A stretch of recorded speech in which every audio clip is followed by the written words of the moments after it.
I've had patients go from stage 4 cancer to stage 0. So I have now seen where the end of cancer is coming from. I've seen how the war is going to finish.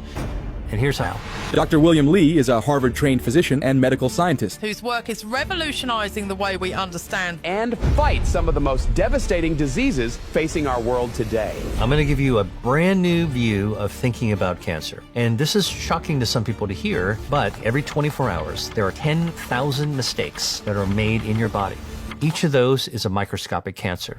But the reason that we don't become more sick from all kinds of diseases, including cancer, is because our body is hardwired with its own health defense systems. But here's the problem. We are presently seeing the fallout of some of the not so good moves that we made in the 1950s and 60s and 70s. For example, people might consume as much as a credit card's worth of plastic every single week, which is very worrying, and I will tell you why. But there's also the foods you eat, which contribute to taking your health defenses down. But the good news is that you can actually put shields up as well. So this is like our experiment, and we're trying to discover drugs that could be developed as cancer treatments. So we said, let's remove half of them and let's swap them out with food. I was a skeptic, but when I saw these results, it made my jaw drop.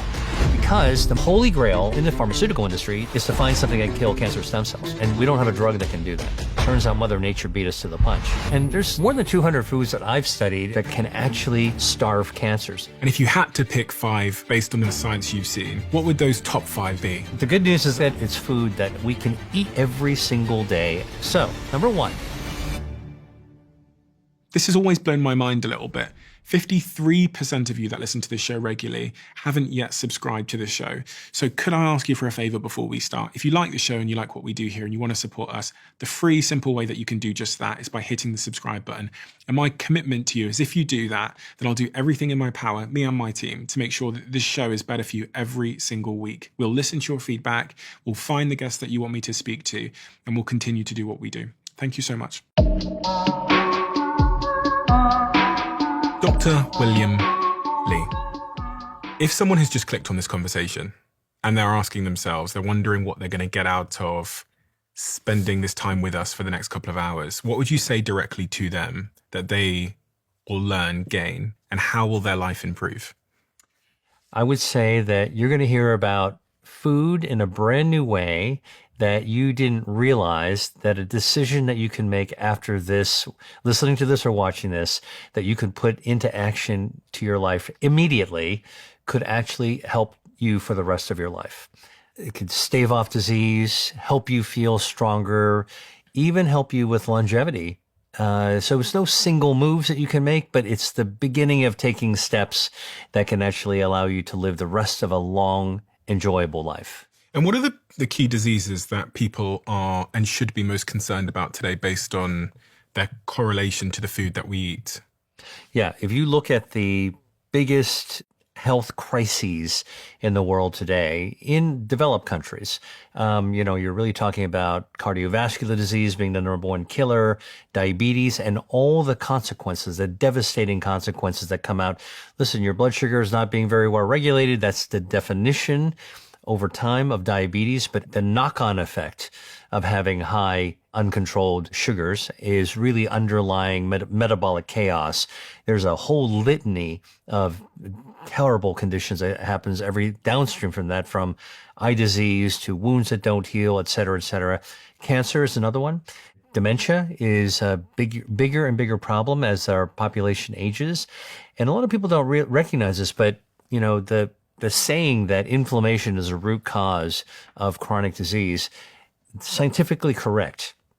But there are many, many inflammatory diseases that are out there that don't get enough airplay, that really take away the quality of your life as you get older. And so I think all of these things, it's not just about mortality, it's about morbidity. It's not just about living long, it's about living well and feeling good along the way. And where do you think we are as a society, especially as Westerners, as it relates to our relationship with health and food? Because when I look at some of the stats around life expectancy, there's been a bit of a stagnation in, I think it was 2020-ish time. But then also when you look at a lot of these chronic diseases, whether it's diabetes, whether it's cancer, these things seem to be on the rise. So as a nation, it feels like we've got more information than ever before. But when you look at the objective numbers, for some reason we're not going in the right direction. What's your 30,000-foot view on it? 30,000 foot, there's more and more people in the world. So once you get huge numbers, the diseases that affect most people are going to magnify. So just as a matter of math, we're going to see more of these chronic diseases. But we're also going to be seeing two things that are happening that actually oppose each other. One thing is that the lifestyle and dietary harms that have occurred over 20, 30, 50 years from the industrialization of food, from the industrialization of healthcare, from degradation of the environment, those are all things that take time to manifest. And so to some extent, we are presently seeing the fallout of some of the not so good moves that we made in the 1950s and 60s and 70s and so on and so forth. So decades later, we're beginning to see the consequences, the devastation of things that happened decades ago. That's one side of elevating, increasing the incidence and prevalence of health conditions, bad health conditions. There's another side that is countervailing. And the other side, which is the side that's the team I play on, is it really exciting. Because one thing that's different is that we now have tremendous scientific power to get in there and probe diseases and also indeed probe health, which is something we're not doing often enough. And in so doing, we're actually able to find solutions to the problems that counter some of those harms. So we're beginning to discover now, how do we actually prevent diabetes? How do we prevent cardiovascular disease? Can we reverse heart disease? And even conditions that seemed like no-win situations. And I like to talk about this is that in my career, I never thought as a physician I would actually see the cure to cancer, the end of cancer. But actually, I have to tell you, I have now seen where the end of cancer is coming from. I've seen how the war is going to finish because I've had well over a dozen patients, and there are hundreds of people like this that are starting to form that can go from stage 4 cancer, that's game over cancer, to stage 0. We can do this. And not for everybody yet, but we're beginning to see where the light at the end of the tunnel is, and it involves your immune system. And some of the remarkable scientific breakthroughs are teaching us that our body heals itself against diseases as serious as cancer in ways that the pharmaceutical industry can't by itself do, but it really relies on the body. So when you talk about food as medicine or medicine as medicine, none of them are as powerful as what the body is hardwired to do by itself. When I think about something like cancer, it's slightly terrifying because it feels like a game of roulette. It feels like the people that get cancer, it's completely random, and that our outcomes are also a game of roulette. And this is as someone that knows very little about cancer. I hear someone that I thought was very, very healthy get cancer, and then their outcomes, whether they beat it or not, also seem to be largely down to chance sometimes. That's how it seems. What do you think of that view? Yeah, I'm going to give you a brand new view of thinking about cancer. And that is that we are all forming cancer in our bodies all the time, from the time we were kids. You don't have clinical cancer, you haven't gone to the doctor to get a diagnosis, still start forming cancers. And let me tell you why. Cancers are like pimples in our body, all right? And this is shocking to some people to hear, but the human body is made up of about 40 trillion cells. That's more cells in our body than stars in a clear sky, all right? And these cells have to divide to be able to reproduce themselves, copy and paste. Every cell has its own genetic material called DNA. It's our instructions for how our cells are work. So you got to copy and paste your DNA, all right? Now, copying and pasting is a tricky thing to do really well. So if I gave you a sentence to write, Stephen, and I said, copy it 10 times on a Word document, you'll do it perfectly. If I told you to copy it 1,000 times, you're going to make a few mistakes. Good thing that we have spell check to fix it, to catch it and fix it. But if I ask you to copy a single sentence 40 trillion times, you're going to make so many mistakes that your spell check isn't even going to be able to catch all of it. Okay. And that's what's happening in our body every single day as we are replicating ourselves. We're going to make mistakes. And whenever there's a mistake that's being made that isn't caught and fixed, that's a mutation. And so we have mutations that are forming in our body just as an outcome of being alive and doing our thing. And we're not sick from those mutations. But every mutation is the beginning of a microscopic cancer. Take a guess of how many mistakes in DNA of copying and pasting your own body are made every 24 hours. Take a guess. This has been calculated randomly. There's so many cells in my body, so it's going to be a big number, 1 million. Okay. Every day, every 24 hours, there are 10,000 mistakes that are made in your body that your body doesn't catch, that propagate in the document of our body as it goes on. 10,000. Each of those is a microscopic cancer. A microscopic cancer is just that. It's microscopic. It's too small to be seen with the naked eye, but it's abnormal. And that thing could turn into a big tumor that could eventually kill you. So why don't we die from cancer all the time? Now, this is actually something that I see as a physician. I have a patient diagnosed with cancer. They always ask me, Dr. Lee, why me? Why did I get breast cancer, colon cancer, pancreatic cancer, brain tumor? A very, very natural question, and I do my best to try to provide an empathic answer to that question. But as a researcher, I have a more interesting question. Given the number of mutations that occur in our body every single day, why don't we get cancer more often? Why don't we all get cancer as kids? Cancer can happen in children, but not as often as we have mutations. And it turns out this was the great unlock for me in terms of health.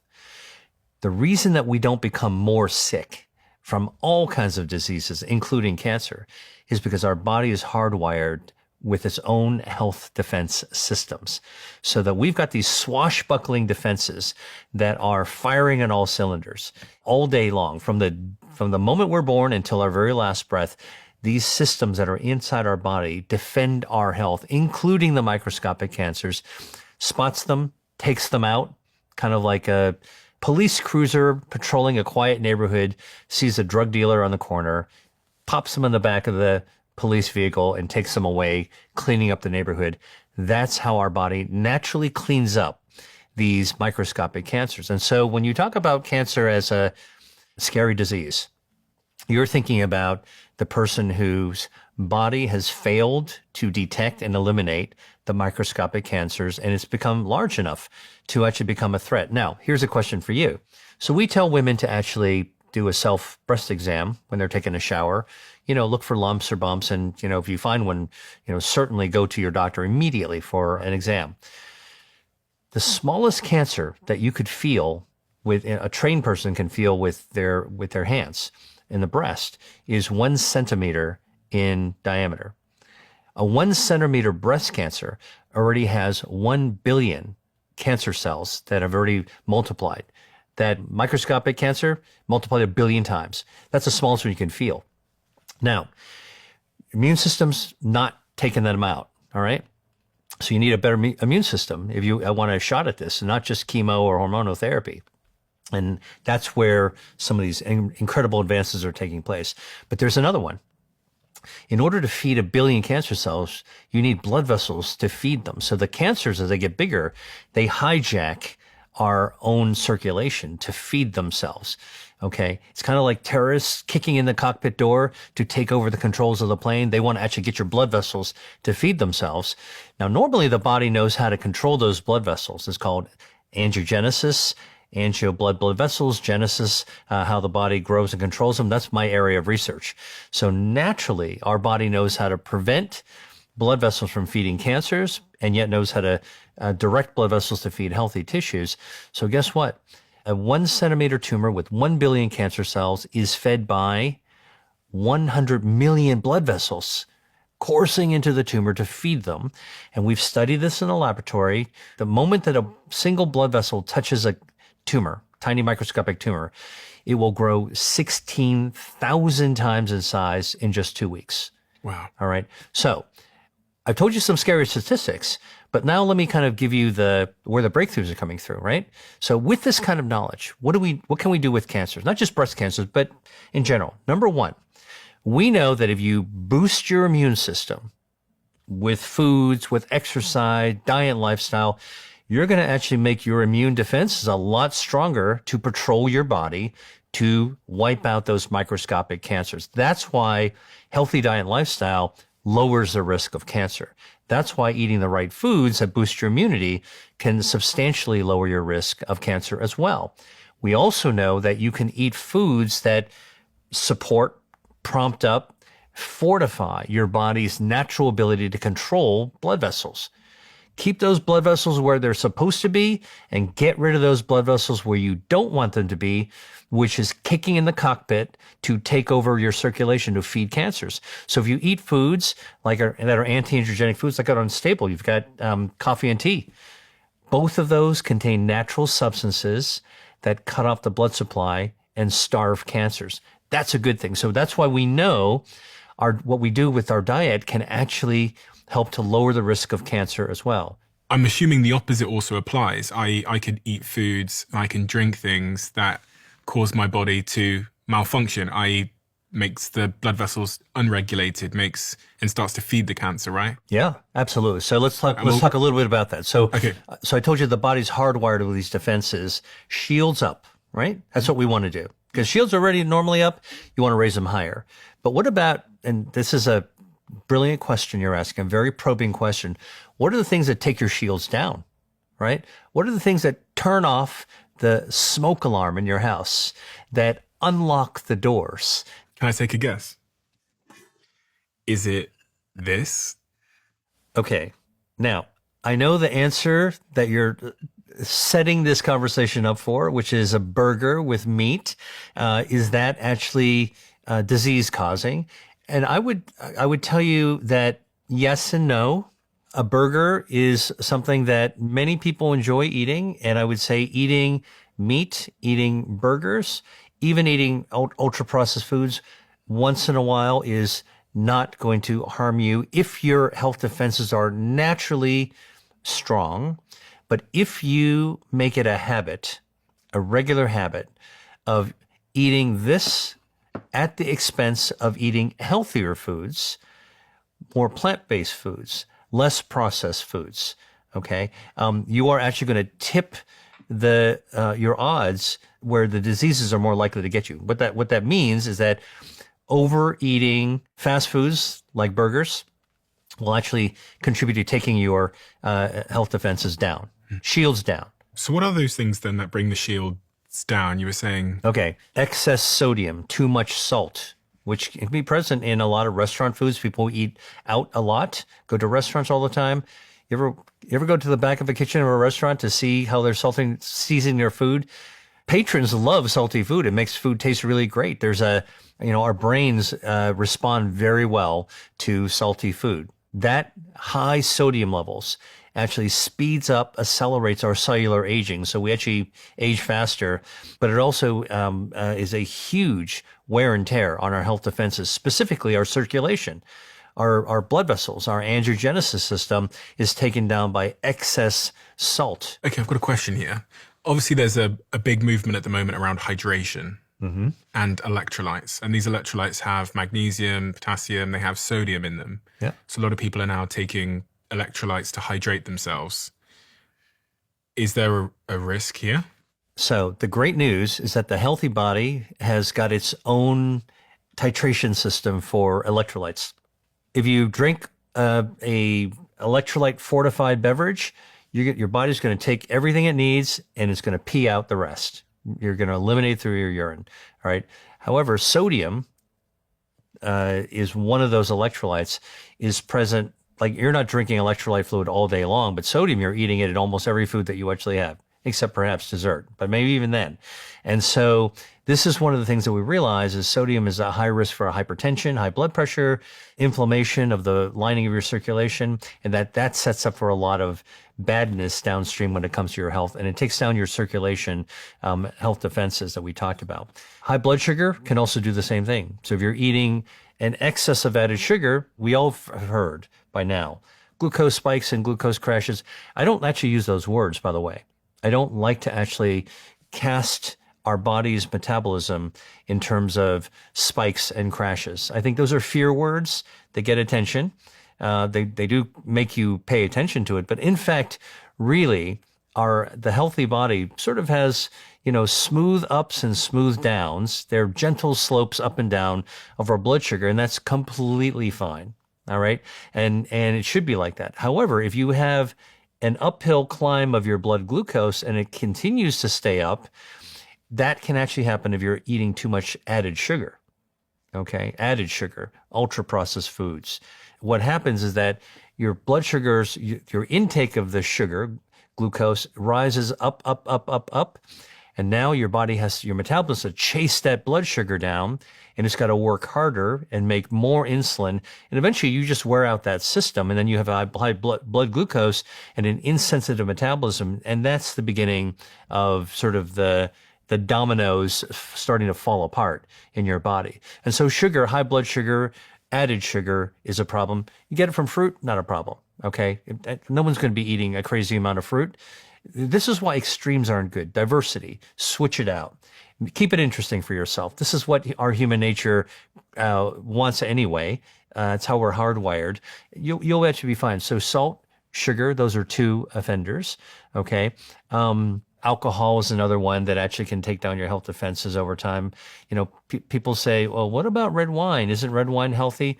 What I would say is that actually the fermented products or the bioactives that come out of red grapes, from the skin of red grapes that's found in red wine, there can be some healthful properties of the resveratrol and other polyphenols that come out of that are in wine, but it's never the alcohol. Yeah. It's not the alcohol in the beer, the wine, the whiskey.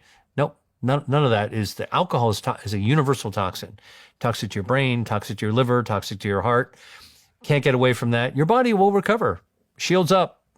It can take a ding. It's like like a drink is sort of like a driving behind a truck, and it flings a little pebble right into your windshield. You might get a little spider in the windshield. Okay, don't worry, it'll repair itself. You'll fix yourself. You'll bounce back. It's not going to break your windshield. But if you keep on drinking, you're actually going to smash your windshield. And that's why alcoholism is so devastating to the health. But, a small amount of alcohol. So alcohol itself is a toxin. Do you drink? I rarely drink. And when I drink, it's in moderation. Mm-hmm. And I was thinking about stress as well. Does that bring down the... So besides the foods you eat, other things that can compromise your health defenses. And by the way, there are 5 health defenses. We talked about blood vessels. We talked about immunity, but there's 3 other ones that are core to functioning in the healthiest way possible. If you want longevity, you need all 5 of your health defenses and more to be working in your favor. But stress, what does stress do? Lowers your immune system, shields down. All right. Those microscopic cancers, whoa. That's why stressful people are more vulnerable to developing diseases like cancer. All right. Stress also causes your blood pressure to go up and causes neurotransmitters, hormones to be released from your brain and your kidneys, your adrenal glands that actually wear down your circulation.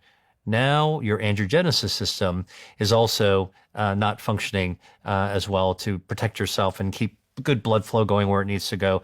Now your circulation is actually down. So again, stress also can actually damage the DNA. We talked about naturally copying and pasting and having errors. Add some stress to it. Now it's kind of like you're trying to copy that sentence I was telling you perfectly. Now I'm going to come in and just smash your fingers down every now and then. And let's see if you actually make a mistake. You will. All right. Stress will actually do that. It's devastating to have so much stress continuously. Listen, by the way, I want to be really clear to anybody listening or watching this. A little stress is actually good for you. Like just being coddled all day long and living in a happy bubble. That's not good for our health either. We kind of get lackadaisical. We let our guard down. Little stress. I mean, anybody who's hardworking, successful knows that, it's not the no pain, no gain. It's that the grit that goes along with it, which gives a little stress, keeps us sharp. Which is a good thing. You want to be on. So a little stress is good, but when that stress is unabated, it literally sinks your health defenses. It is just taking those shields down. Yeah, I've noticed that with myself. I've spent the last 10 years running businesses, a little bit more than 10 years now, but probably last 13 years running businesses. And the only times when I really get sick, where I'm like out for a week and I really, really feel it, is 1 week after 2 weeks of stress. So when I say 2 weeks of stress, what I mean there is when something happens in my life, business, where that it's kind of chronic and it's enduring stress. I can deal with having a stressful day. I can deal with having 2 stressful days in a row. But when I've had like 2 weeks of an enduring issue, like an enduring angst or a problem, almost perfectly predictably, a week later, I'm sick. And I'm extremely rarely sick because I think I sleep really well. I think I eat really clean. And so it's taught me something about, if I zoom out on that and see what's going on in my body, well, eventually, like my body's kind of, my immune system is running out of energy almost. Yeah, more than in your immune system. So when you're super stressed, it also it interferes with your ability to sleep well. Yeah. When you're sleeping well, sleeping is something that I was taught when I was a kid. When you're sleeping, you're resting, and when you're resting, you're not active, right? Well, that's just our physical self. It turns out when we're sleeping, even though our muscles may not be moving like we are during the day, in fact, a lot of other systems, including our health defenses, are being repaired, renewed, regenerated, rebooted while we are sleeping. So in those ideally 8 hours, 7 to 9 hours, eight's the sweet number, our brain is cleansing itself, detoxifying itself, releasing. Do you know about the glymphatic system in the brain? Not as well as you do. Okay. Well, there's a sewer system in our brains that's called the glymphatic system, and it's shut tightly during the daytime when we're using our brain, doing our work, whatever we're doing. And during the day, we accumulate a lot of toxins inside our brain during the day. It's just a matter of functioning. All right. And what happens is that those toxins accumulate, which is that, at the end of a really, really tough, hard day, you got, if not a headache, you feel like your brain it's full. The cup runneth over, right? All right. So when you go to sleep, guess what? This sewer system, it's like the sewers of underneath Paris. The grates open up suddenly and it drains those toxins out while you're sleeping, and only when you get good sleep. So when you're stressed and you're not getting good sleep, you start to accumulate these toxins that are never quite cleaned up, and your brain is not that cleaned up.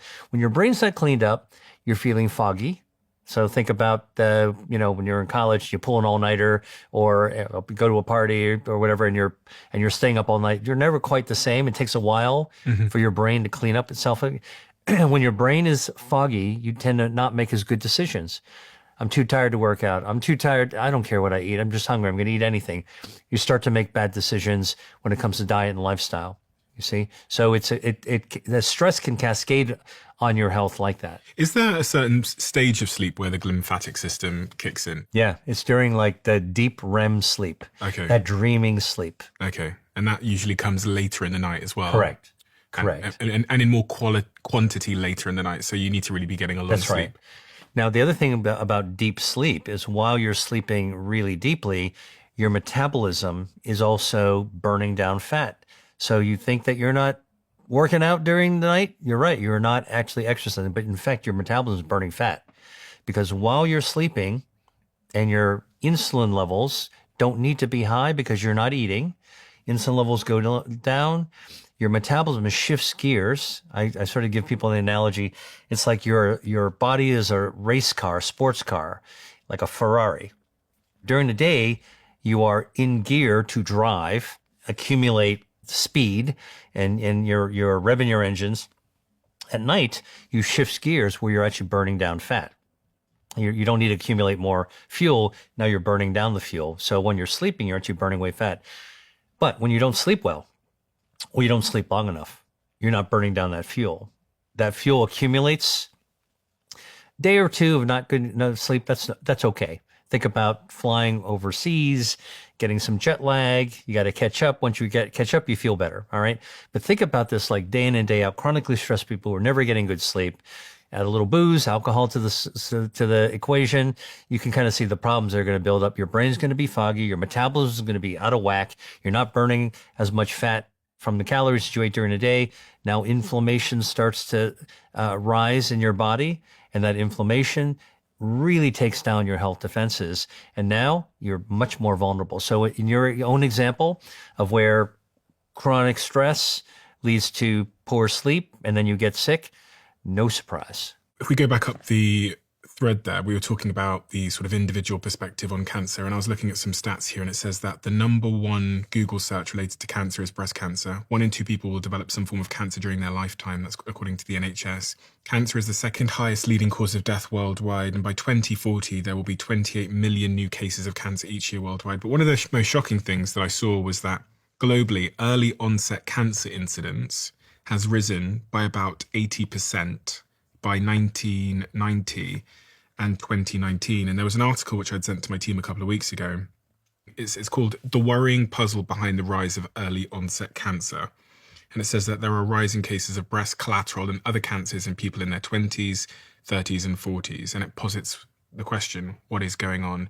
Over the last 10 years, rates of colorectal cancer among 25 to 49-year-olds has increased in 24 different countries, including the UK, US, France, Australia, Canada, Norway, and Argentina.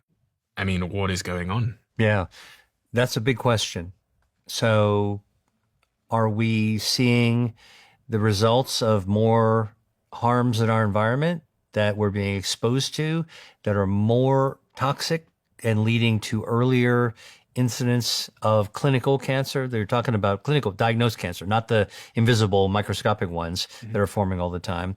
It's very worrying. Are we exposing ourselves to something that is more commonly encountered today than before? Number one. Number two, are our defenses being taken down by forces that we didn't appreciate are compromising us? Most likely both. It's most likely, the human makeup hasn't changed. And so it's got to be the fact, a combination that we're being exposed to more harmful things, and though some of those harmful things are actually, provoking more cancers, and we're also being exposed to things that take down our health defenses. So the balance is being tipped against us, and it's true.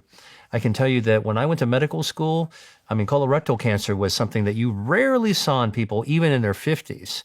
It was for much older people. Now to see, there's even teenagers that have actually developed colorectal cancer, which was unfathomable. So I will tell you one thing that's actually arisen in terms of what are some of the clues of these things that could be happening, right? So we are talking about climate change and all the things that are happening in our environment. That's almost too big a conversation to have to answer a question like this. But I think we cannot afford to ignore the fact that the environment, the climate that we live in has changed. But there are other things that we're beginning to unearth that we didn't realize until just within the last few years. And one of them is how many inflammatory microplastics we are ingesting. When I was growing up, my mom, very well-intentioned, would store foods in plastic, leftovers. And we'd buy foods that came in plastic packages, right? We didn't have a second thought about it. A plastic cup, styrofoam cup. Go to a picnic, you're eating off of a plastic plate, right? These are all common experiences that we all have in the modern developed world. Well, what if I told you that we now realize that the plastic touching food can shed the plastic itself as microparticles into the food, and then we eat the food.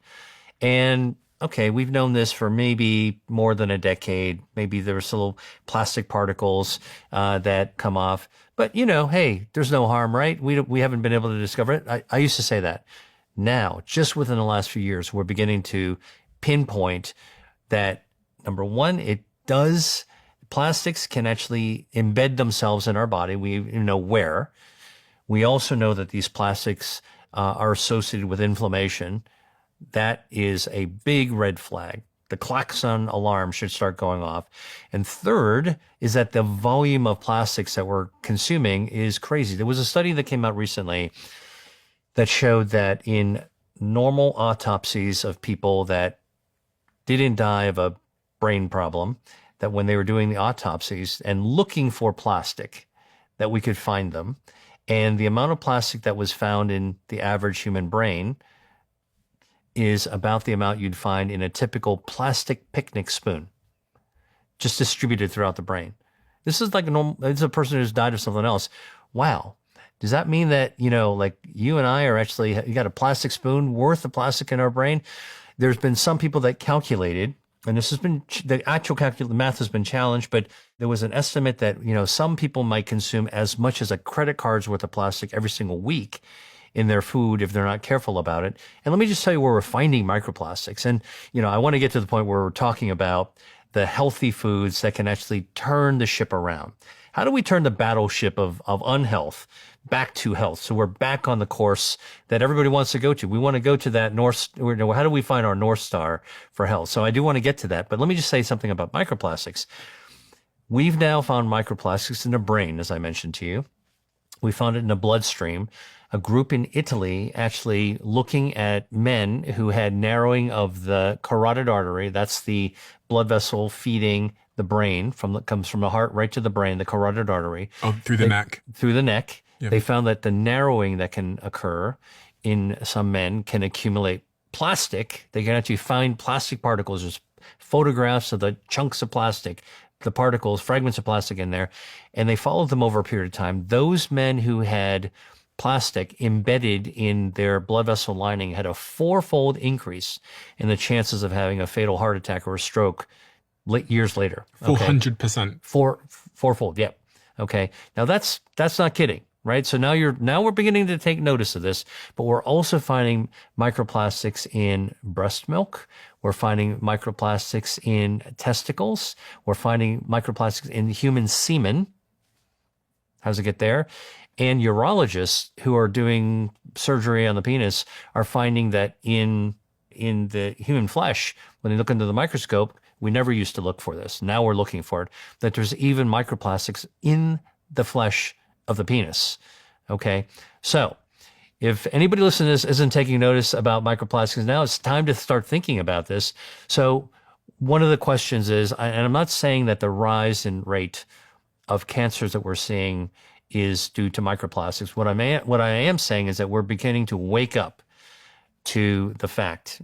So let's close off on microplastics. What are the easy wins in our lives, do you think, when you think about microplastics? Is it just removing anything plastic that I eat from?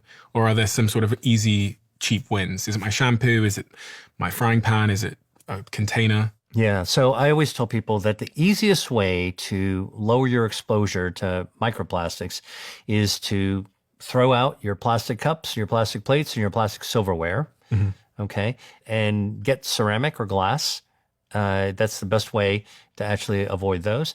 And also when you're buying food, try to avoid food that comes clearly packaged in plastic. All right. Now, I do want to point out one thing, because right here on this table, we are looking at a tray full of beverages, and I can already identify the matcha, and this looks like a cup of coffee, and we've got English breakfast tea. I've done a lot of research on tea. All right. But I'm noticing something, that green tea, which is universally healthy, the polyphenols in green tea lower the risk of inflammation. They actually improve your metabolism, lower your risk of cancer. They're heart healthy. Before you take that sip, though, let me tell you, I see a tea bag in there. Okay. And there's different ways of brewing your tea. It turns out research from the University of Montreal have now shown that tea bags can shed microplastics. So you can have 1 billion particles of microplastic shed from a single tea bag. Okay. All right. So I just changed your mind, right? So look, this is the power of awareness and understanding. I probably should have stopped you. Yeah. But when you were like, why didn't you save my life? You let me drink it first, but I've spat it out. Well, I just, as you were doing it, I was like, all right. But look, there's another one there that's got lemon ginger tea. This is like an herbal tea. That's fine. Listen, I would also tell you with flavored teas, just be cautious. Like always check anything that's been machined to be a little bit more than nature. Tea bags are supposed to be paper, right?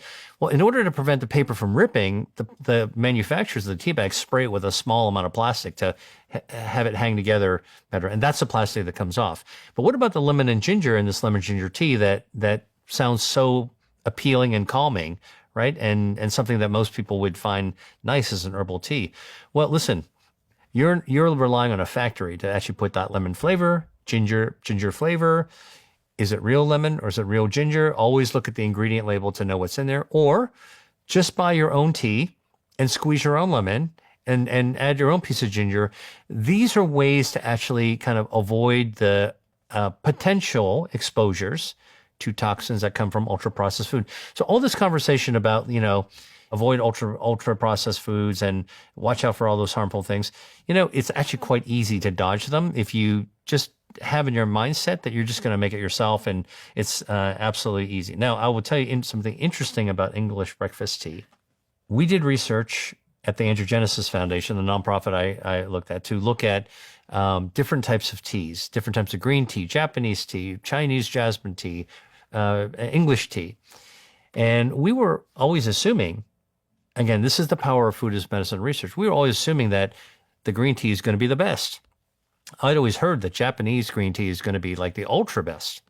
And what we found was that English tea, specifically Earl Grey tea, actually was the most potent when it actually supported your blood vessels, your body's defense system for angiogenesis to keep your circulation healthy. Wow, what a surprise that is. And this spoke to me about the fact that we can't make assumptions. We need to look at facts. We need to look at data. And so I'm a big fan of Earl Grey now. Now, what might make give Earl Grey its superpower? Well, this is where knowing a little bit about what you're eating is actually useful, because Earl Grey is a fermented, it's a black tea. It's got bergamot in it, and bergamot is a kind of a citrus. So maybe it's combining those ingredients that actually provides the superpower. But I do see matcha on this tray. I want to tell you about matcha, because matcha is truly a super enriched, polyphenol enriched tea. A lot of people don't realize it. There's no tea bag in it, so don't worry. Yeah. So a lot of people think about matcha as just another green tea, but it's not another green tea. It is made with green tea leaves, the same kind of green tea leaves, but as you would find in any green tea. However, it's what's the composition of matcha. Matcha is green tea that is, before it's ready for harvest, is grown under a shade that changes its chemical structure, natural chemical structure a little bit. So it's got a lot of potency to it. And what happens with matcha is they take the tea leaf, they take out the stem of the green tea leaf, and they ground up the actual leaf into a powder. Now, what's in that green tea leaf? You've got not just some of the polyphenols that might steep out in the cup, whether you're using a tea bag or loose leaf tea, you're getting all the polyphenols suspended in that. So now you get 100% polyphenol, okay, in matcha. So go ahead, do it. Okay, that one's good. All right. Okay, for matcha. And because you're getting the tea leaf ground to it, you're also getting your dietary fiber. The dietary fiber is good for your gut health, your microbiome, good for your metabolism, good for lowering inflammation. And the polyphenols found in green tea have also been, matcha tea, have also been found in the lab to kill breast cancer stem cells. What's a breast cancer stem cell? What's a cancer stem cell? Well, look, stem cells are these renewable cells, all right? And cancers contain stem cells that help the cancers come back, right? If you get cancer, you get it treated. The one thing you don't want it to do is to come back. So, and by the way, other foods can also kill cancer stem cells. Purple potatoes that you might have seen in the market, they're kind of purpley looking on the outside. Slice it open, dark purple on the inside. All right. Turns out that those purple potatoes have something called anthocyanins.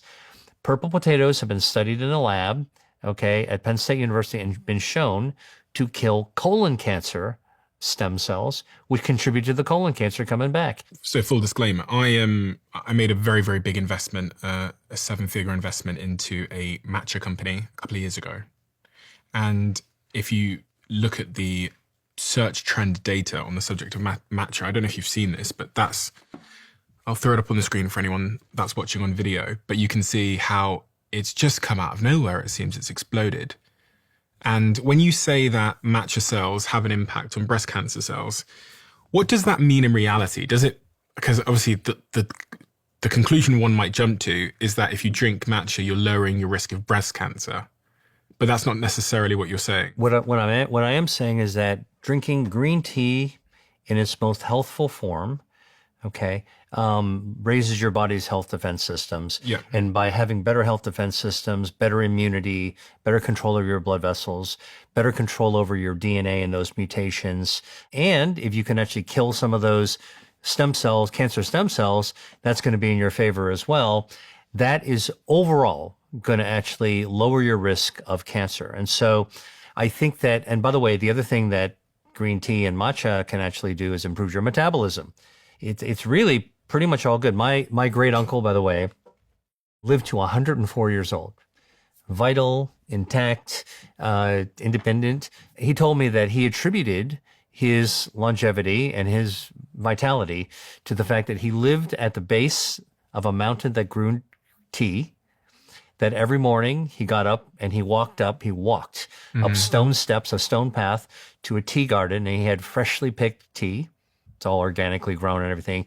And he drank tea all day long. He probably had 10 cups of green tea a day, and this has been his whole life. He sat with his close friends who are also very vibrant and elderly, social connection. All right. Watch the sunrise. It's very calming. Do you drink it? Absolutely. I've got just going up the thread again a little bit. You mentioned the word colorectal. Where is the colorectal All right. cancer? So we have a little model here. Because I'm asking this because I'm wondering why that type of cancer is increasing. So is there a particular reason why? Well, okay. So let's do a quick medical school crash course for podcasters. The gut. We talk about gut health. Most people think of the gut as sort of lower down in your belly or maybe even just your stomach. But the gut actually starts in your mouth and it runs down, about 40 feet worth of stuff, organs, your esophagus, your stomach, your small intestines, your large intestines. By the way, these squigglies are your small intestines. All right. This blue is your large intestines. This is it's shaped like a horseshoe. It's big, thick tube that's kind of framing your small intestines. And then it goes down the poop chute, the rectal, and the anus. That's the end of your gut. All right. So the colon is really the large, framing, thick part of the gut. It's near the very end. All right. So all this squiggly small intestines winds up here. At the beginning of the colon goes up. It's called the ascending colon. And then it makes a sharp angled turn right across your belly, kind of like a belt, right across your belly. This is colon here. And then it goes to the descending colon. Take the elevator down. You see the blue going down. And then it kind of takes a little jog at the very end and goes down into your rectum and your anus. Okay. Right. So the blue thing is my colon. So this is where cancer incidence is rising in young people. So you're talking about the rising incidence of colorectal cancer. That could be a cancer that's typically either on the right side of the colon, either going up the upside, up the elevator, or down the elevator on the right side or the left side. Okay. Okay. It turns out that we've known for a long time that unhealthy diets are linked to a higher risk of colorectal cancer, specifically processed meats. So the World Health Organization considers processed meats, salami, bologna, ultra processed, kind of deli meats, delicatessen meats you find in delicatessen. All right. Those would be considered carcinogens, and they are highly linked to an increased risk of bowel cancers. Now, why would that be? Well, it turns out that, think about it, if you're eating a ton of meat, all right, you're actually exposing the gut to a lot of those processed meat carcinogens that when it sits around in your colon, not once in a while, go to the ball game, have a hot dog, enjoy yourself. But if you eat it day in and day out, you're giving a lot of exposure to your gut. This term, angiogenesis, you've talked about the link that has to cancer. Angiogenesis, from my novice understanding, is how the blood cells provide blood to different parts of our body, right? And in the case of cancer, there's the angiogenesis system is making a mistake. Is that a simplified version of it? Yeah. So angiogenesis, which is the field I study, we break it down to what its elemental parts of angio, blood vessel, genesis, how the body grows and maintains them. So angiogenesis is how our body grows and maintains our circulation.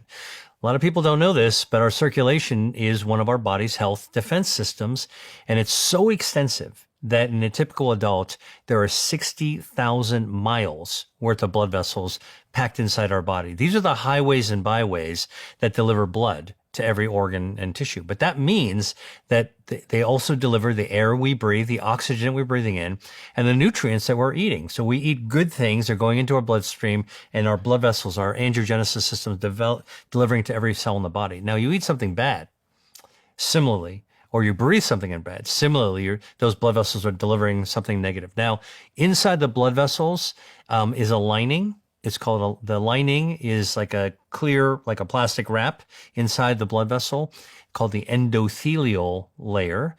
That's like a layer of ice, like on an ice skating rink, to ensure that everything in the blood vessels are flowing smoothly without getting caught on the walls. So when you have cardiovascular disease, too much salt, hypertension, when you have diabetes, where you're actually wearing down the lining of the blood vessels, endothelial layers being damaged, it's like damaging the lining of your angiogenesis defense system has really deadly consequences, because it's like scraping up the ice on an ice skating rink. You know, if you actually have a lot of ice skaters on a rink, after a while, it's unskateable, right? You can't get on it. And what will happen in your bloodstream is then elements in your blood get caught along the walls and they build up. And that's actually how blood vessels narrow up. So that's one of the areas so angiogenesis actually is intended to deliver oxygen and nutrients to the tissues that need it to maintain your health.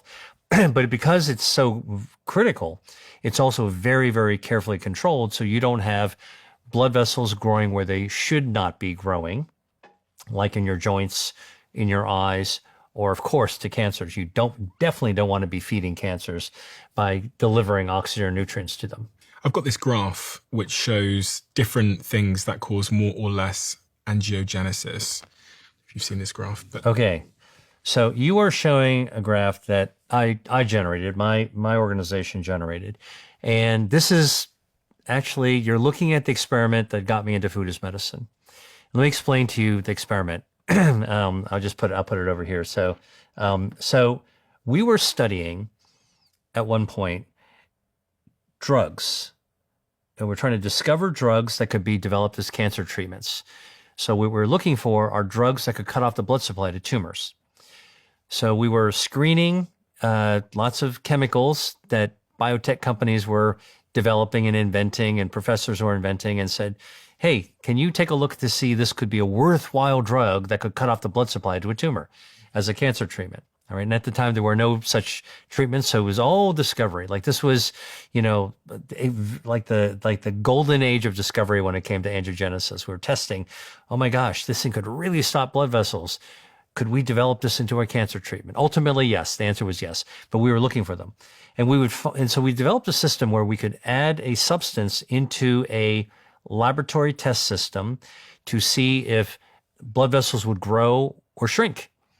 And so here on this graph, you can see at the very top, a very long bar of blood vessels growing. That's normal, healthy blood vessels growing out as long as they can. And then what we would do is we'd throw drugs into it, and we would see if we could actually shrink them up. And so some of the shorter bars are cancer drugs. You can see them in this color in blue. Not surprisingly, some of the cancer drugs were making the blood vessels smaller. Hey, this could be a good candidate drug. And we were also testing other drugs that were available, not used for cancer, to see if they would work. Sure, we discovered some of those too. But I did something a little bit subversive. And as you know, if you want to be disruptive, you got to sometimes disrupt yourself in order to be able to do this. So this is like our experiment that we were doing at the Angiogenesis Foundation. We decided to disrupt ourselves. So we said, we have a whole system of drugs to test. Let's remove half of them and let's swap them out with powders that came from food. All right. just to see what would happen. And when we actually tested foods in the same system used to develop drugs, food as medicine, tested in the same system that medicines are developed, we found what you see on this bar chart in red. We actually found that dietary factors, stuff that's found in food, could actually cut down the blood supply that would be growing to feed a cancer. In other words, there's anti-angiogenic foods. You could see the green tea, you could see the onions and garlics and red grapes and strawberries. It was really an eye-opener to me. For when I saw these results, it made my jaw drop.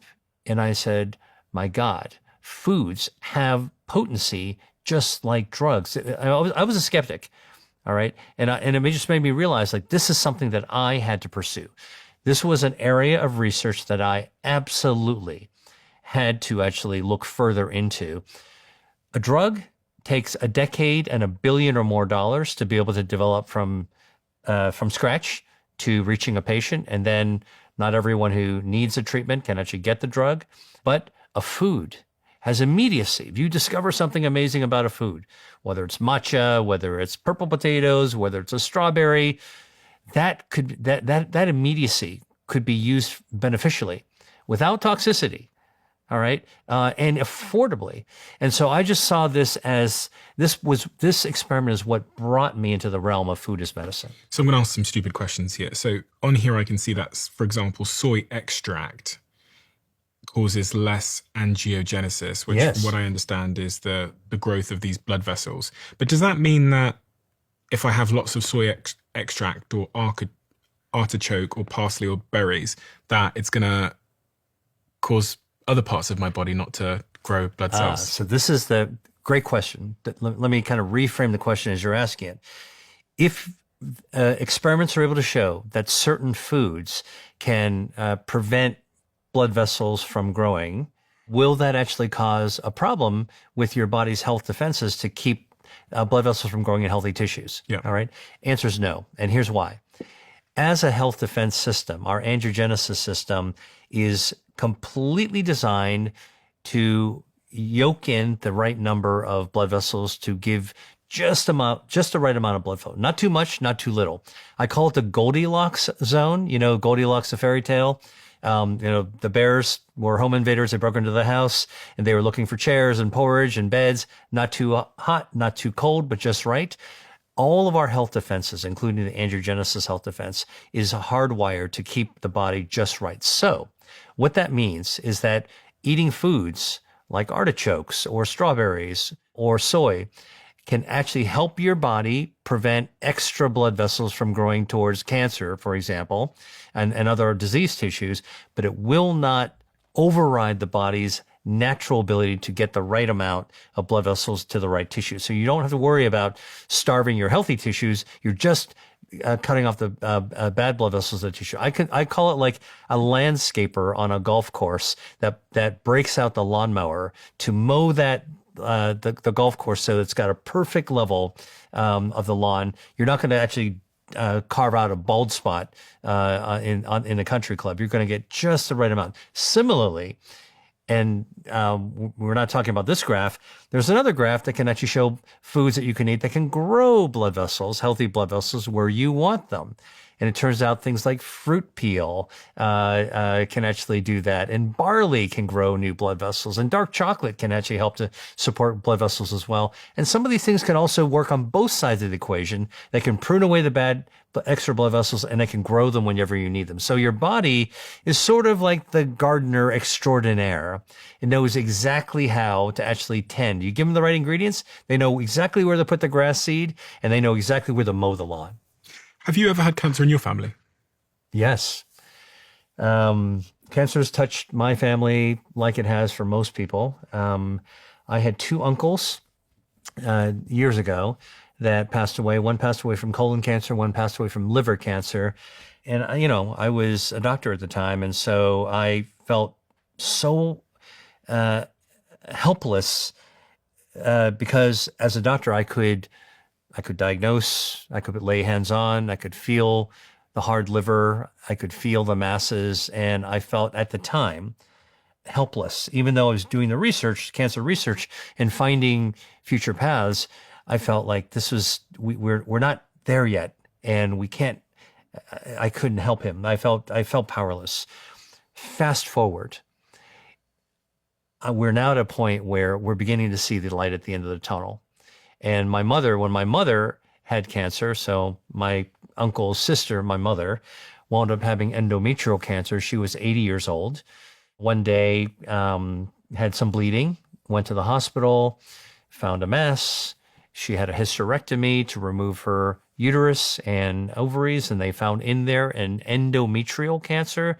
That's a cancer of the lining of the uterus. The surgery and a little bit of radiation was supposed to take care of it. Unfortunately, in her case, those little cancer stem cells, and it was microscopic cancers that were present, took off, raced off in her 80-year-old body, which, weaker immune system when you're 80. And within a few months after successfully recovering from the surgery, she had stage 4 cancer everywhere. All right.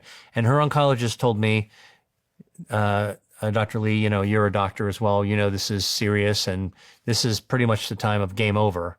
And now times have changed. Science has advanced. Progress has advanced. At that time, when my mother was diagnosed with stage 4 cancer, immunotherapy, the latest and greatest, I think, advancement in cancer treatment, had just broken through and become approved. Immunotherapy is not chemotherapy. It doesn't actually poison the cancer.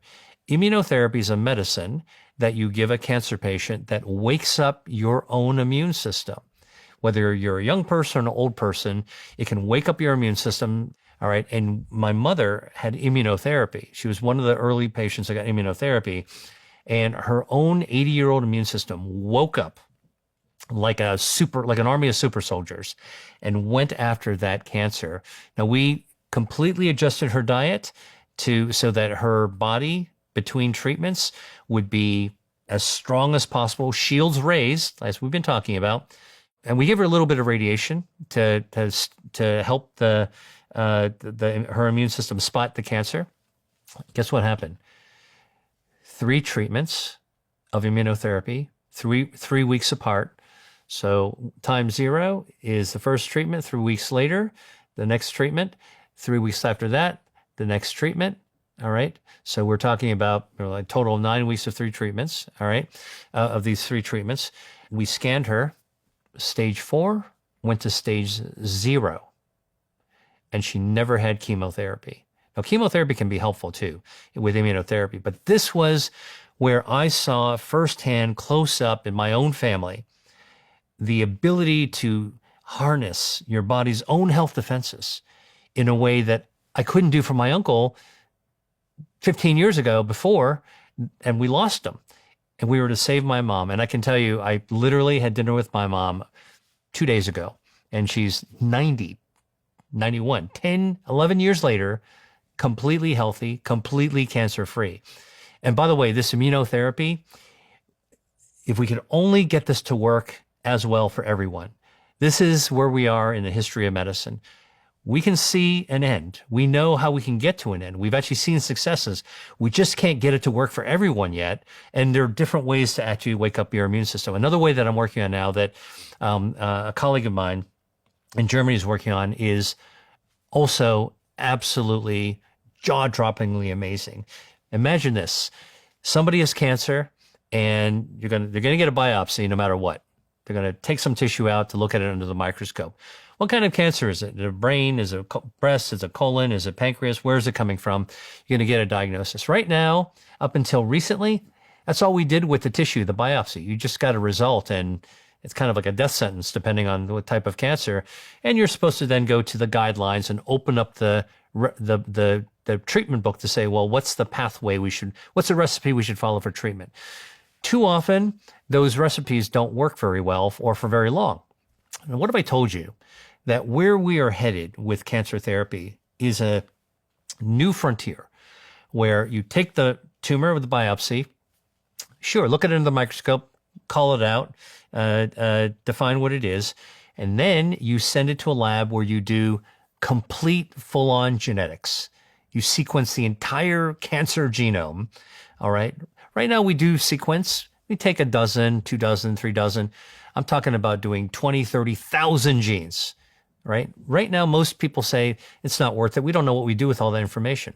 What if I told you if you took a tumor and sequenced all the genes, you find every mutation, every typographical error that we talked about earlier that's in that cancer? Those are the smoking guns of the cancer. Now, what if I took a piece of a little normal blood, normal cells, and sequenced that too? All right. Now, people are hearing me talk who are oncologists or scientists would say, I don't know what you're talking about. That's double the waste of effort because now you're going to sequence the human genome twice in a single patient. Now, what are you going to do with all that information? This is where technology sits in. Artificial intelligence, machine learning. Let's now have a computer compare normal cells with tumor cells, back and forth and back and forth and back and forth, subtract out all the mutations that are found in normal cells, leaving only the smoking gun mutations in the cancer. A couple hundred are going to be left. Those are the smoking guns. Those are the doers that led to this cancer. Now imagine, and I'm going to give you an analogy here. Do you remember that Tom Cruise movie, Minority Report? Yeah. So you remember like he was wearing these gloves and you have a glass pane and you can actually move the things around on the glass with your fingertips, right? So now imagine you can take these human, the cancer mutations on the bottom of this glass screen and you can just randomly with your fingers pick out 20 random mutations and move them up on the screen. All right. Now you've just picked out the mutations and now you can connect the mutations together. I call it a pearl necklace. Imagine every mutation's a pearl and you connect them together with the string that connects the pearl necklace. Now you get what I'm saying? Like now we've taken the tumor, find out the doers, the smoking guns. Now we've strung them together. Okay. This is the most wanted sign that you would actually place out for the criminal. And now imagine you hit print technology. And now you have a protein printer that prints out those smoking guns as a protein full of your own individual cancer of that particular person. Now you take that protein and you inject it under the skin and you're challenging your own immune system. You're vaccinating yourself with your own cancer and you're causing your own immune system to say, aha, this is a bad guy. We're going to develop antibodies to go find our immune system. We're going to get ratcheted up to go find that cancer. Well, this is happening right now in clinical trials. I have a colleague named Saskia Biskup that is actually developing peptide vaccine treatments against cancer. And if you want to see some amazing results, there was a paper we published in Nature Communications about a year ago that showed in more than 100 people with glioblastoma, that is a game over brain cancer. Nobody lives more than a couple of years with this. All right. That with this treatment, we've been able to actually show that some patients with their own immune system woken up can actually keep them alive and cancer free. Brain cancer, like that is no-win situation, impossible to possible. And actually somebody who I've just recruited as an ambassador to my nonprofit organization, the Angiogenesis Foundation, I strongly encourage people who want to have a modicum of hope, who wants to see what I'm talking about in real life on social media. There's a woman named Rebecca Devine. She's okay with me giving her name. Her handle is That Brainy Blonde. It's a triple entendre. She's blonde. She's very smart. But she had a glioblastoma 7 years ago, and she is thriving, alive with this immunotherapy. So between my mother, Rebecca Devine, I'm just telling you, like I've known well over a dozen people who there's no way they'd be here today if it wasn't for the scientific advances that all shore up the body's health defense systems, specifically the immune system. But the drugs alone aren't enough. You really can take advantage at home of your own diet and lifestyle to be able to tip those odds in your favor. I've heard you say that immunotherapy is more likely to be successful if you have certain bacteria in your gut. Yeah. What is that? Okay. So in 2017, I helped to convene a cancer research conference in Paris. And we called it Rethinking Cancer. And we brought the world's best minds out there. And one of the researchers named Dr. Laurence Zitvogel, she's in Paris, works in Paris at the Institut Gustave Roussy. She is an immuno-oncologist, so she studies immunotherapy for cancer. And at the time, we asked her to present some groundbreaking results that were embargoed at the time. So our conference was the first time it was ever presented. And she said in 100 people who were receiving immunotherapy for different types of cancer, that if you looked at the difference between people who responded, did well, versus people who didn't respond, didn't do well, died. All right. And that's the frustration with the types of treatments my mom had. Some people do well, some people don't do well. We pull our hair out trying to figure out, like, what's going on? How do we make people do better? Well, it turns out that when you compare everything, gender, age, comorbidities, all the other genetic factors, the research that was presented showed that there was no differences between the groups of responders, people who did well versus people who didn't do well for immunotherapy, except for one thing. That one thing was one bacteria. The responders had one bacteria called Akkermansia muciniphila. So most bacteria have a genus and species, first name, last name. First name is Akkermansia, last name is muciniphila. Okay, it likes to grow in mucus, muciniphila. Where is there a lot of mucus? In the colon.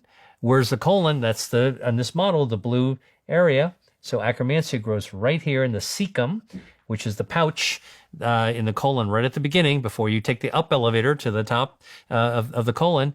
That's where it grows. If the people had that Akkermansia, they would respond to immunotherapy. So what the researcher did, she took out the Akkermansia and brought it to her lab of the responders from humans and gave it to mice who were not responding to immunotherapy. Boom.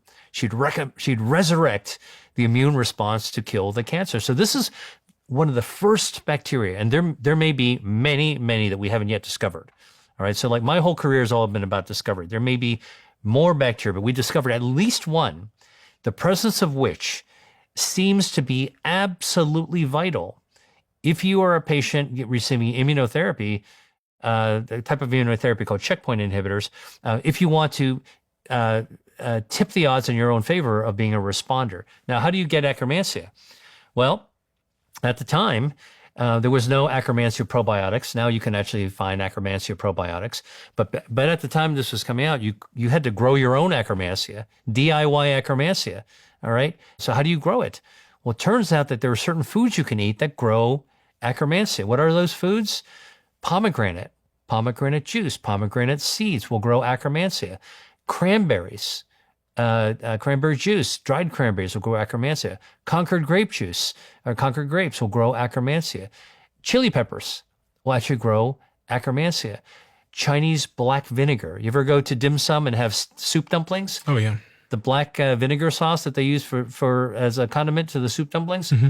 Chinese black vinegar. That will prompt your body to grow Akkermansia as well.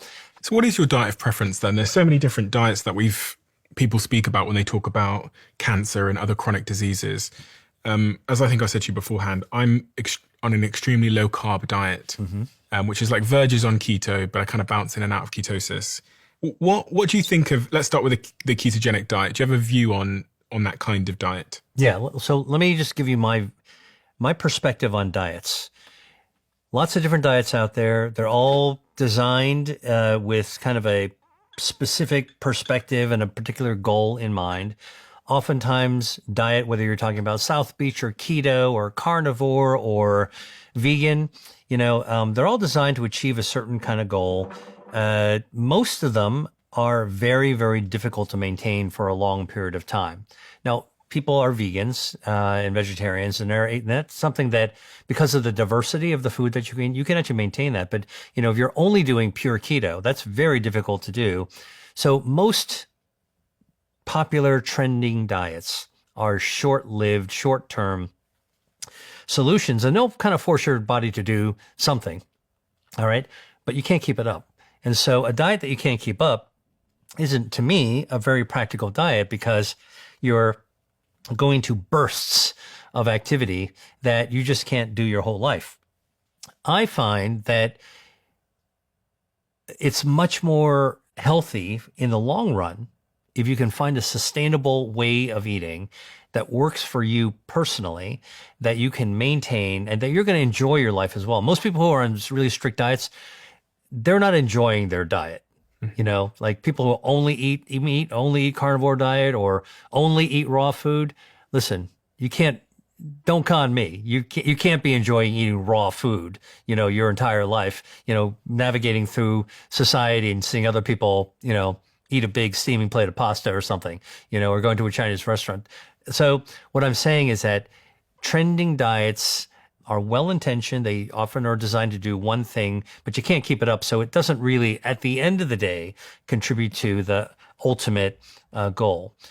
What I prefer, and where I think the science takes us, where the next frontier for like lifetime health is tearing a page from the playbook of some of the healthiest cuisines in the world.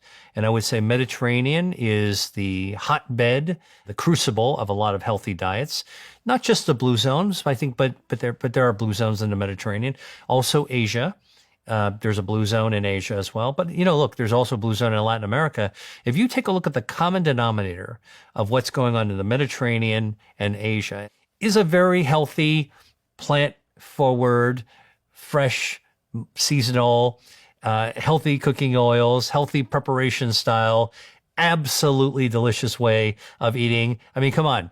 If I were to take you to a Mediterranean restaurant or to a Asian restaurant, I would find it hard to believe that you and I opening the menu couldn't find something that we would enjoy eating, right? Mm-hmm. So Mediterranean is how I tell people I actually eat. That's my, quote, diet. Why do the Japanese seem to do so well when we think about the world's healthiest countries? Looking at some data here, a variety of different graphs that I have in front of me, and Japan seems to continually come out on top as it relates to health span. Yeah. Okay. Well, there's no one single factor, I think, that was responsible for it, but it is true. The Japanese demographics show consistently some of the oldest, longest living people. You know, they tend, first and foremost, okay, before we talk about what they eat, let me tell you what they don't do. They don't overeat. And I'm giving a purposeful pause there because overeating, caloric loading, okay, is very damaging to our metabolism. It actually counters our ability to live long. It actually speeds up our cellular aging. It sets up inflammation. So by cutting down on your caloric intake every day, that's one of the things is that the Japanese culture, the culinary and gastronomic approach to food in Japan tends to favor modesty, undereating rather than overeating. I've got a question here. Yeah. How do I know if I'm overeating? Okay, so there's a Confucian saying that's been translated into the Japanese that's a mantra, which is hara hachi ban mi, which means stop eating when you're 80% full. I asked this question because I have a friend who was, I think it was on this podcast, so I don't think I'm revealing anything. He actually sat next to me when Peter Attia was talking to him. He's Jack, who runs production for us. He had his DEXA scan done, which looks at your visceral fat, subcutaneous fat, muscle mass, bone density, those kinds of things. Yeah. And he's a slim guy. He's much slimmer than I am. And the diagnosis that came back from the doctor basically said, you're overnourished. And when I look at him, he doesn't look like someone that's overnourished. And the doctor essentially said to him that you need to reduce your calories. Now I'm looking at this guy thinking this is a slim guy. This guy's like much, much slimmer than I am. Yet the doctor's telling him that he's overeating. Yeah, so I wrote a whole book on this called Eat to Beat Your Diet, which is not a diet book. It's an anti-diet book that really uncloaks the new science of your metabolism. And what I try to say in terms of sharing that science is that, first of all, body fat, which societally is regarded as a bad thing. Nobody wants fat, right? Is actually a good thing body fat's an organ in the body. Did you know that? Like it's one of our body organs, our body fat. It is distributed throughout our body. And what does it do as an organ? Well, it's got some cushioning effect. So, like if you didn't have any body fat, by the way, you tripped on the stairs and you hit the ground, you might rupture your organs. All right. So it has a little bit of a cushion effect, marshmallowy cushion effect.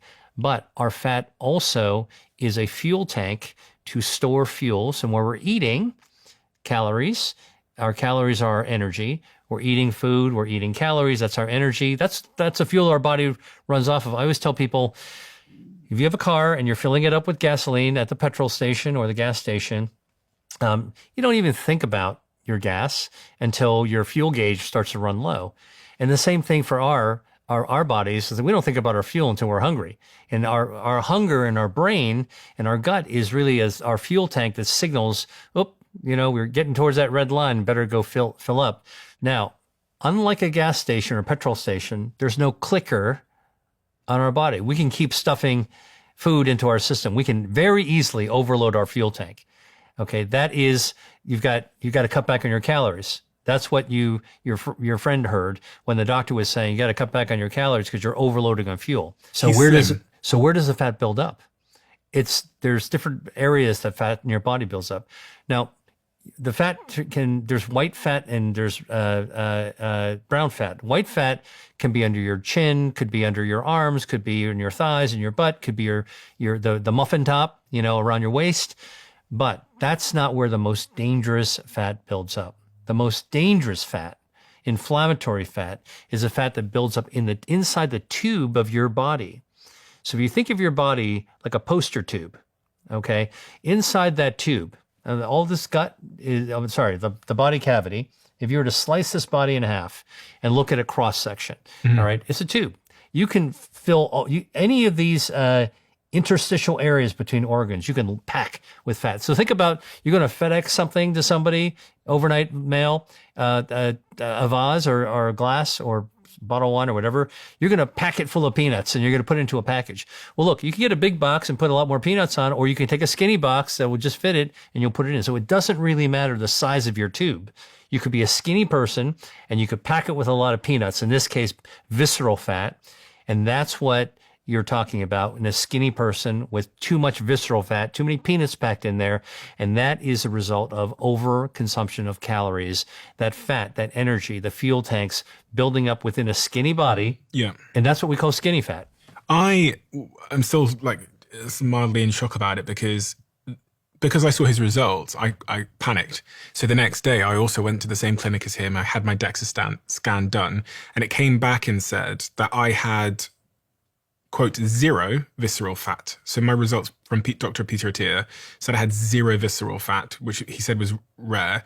But I had subcutaneous fat, which is the fat on the outside, more than Jack did. So Jack had visceral fat, which is the fat inside us. And he has almost no subcutaneous fat. And I'm kind of the inverse of that.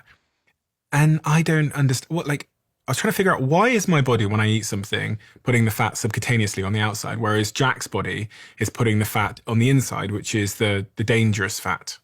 Here is an interesting thing. Let's look at the opposite of building up subcutaneous fat. Which is the external fat, not the dangerous The external fat, yeah. So there's two kinds of body fat, white fat and brown fat. They're all good. They're all beneficial. White fat can be subcutaneous. Subcutaneous means under the skin, under your jaw, under the skin of your jaw, under your arms, on your thighs. That's subcutaneous. White fat can also be visceral fat. That's deep inside the tube of your body. And then brown fat is not wiggly jiggly like white fat. Brown fat is wafer thin, and it's plastered around our neck. It's behind our breastbone, a little bit between our shoulder blades, a little bit in our belly. And brown fat actually is metabolically active, and it fires up a process called thermogenesis to burn down harmful visceral extra body fat. So you can use good fat to burn down bad fat, which is the amazing thing. Again, fat is not universally bad. It's actually quite good. And so one of the things that I think is really important to know is that when you've got too much visceral fat, you've got too much inflammation, but you can actually use your brown fat to try to control that, to try to burn it down. Brown fat, by the way, is activated by foods and activated by cold temperatures. So when you talk about your cold plunge, brown fat can actually light up. So you just handed me a card. I'll describe this, in which there's two pictures of a figure. And one of the picture on the left is room temperature, and it's not cold. It's regular room temperature. And this is the same individual, by the way. And you can't see anything lighting up because the brown fat is just adjusted to normal room temperature. Now, on the right-hand side is when you actually lower the temperature. In an ice bath or something? No, this is actually just lowering the room temperature Oh, really, really? really cold. Like Okay. like a laboratory condition, lowering the room temperature. And boom, you see all this brown fat lighting up. Remember I told you it's plastered around the neck, behind the breastbone, a little bit in your belly. And this is Mother Nature's adaptation in evolution to help animals survive cold temperatures. So before we had thermostats and room heaters, think about by the way, brown fat was discovered in hibernating animals.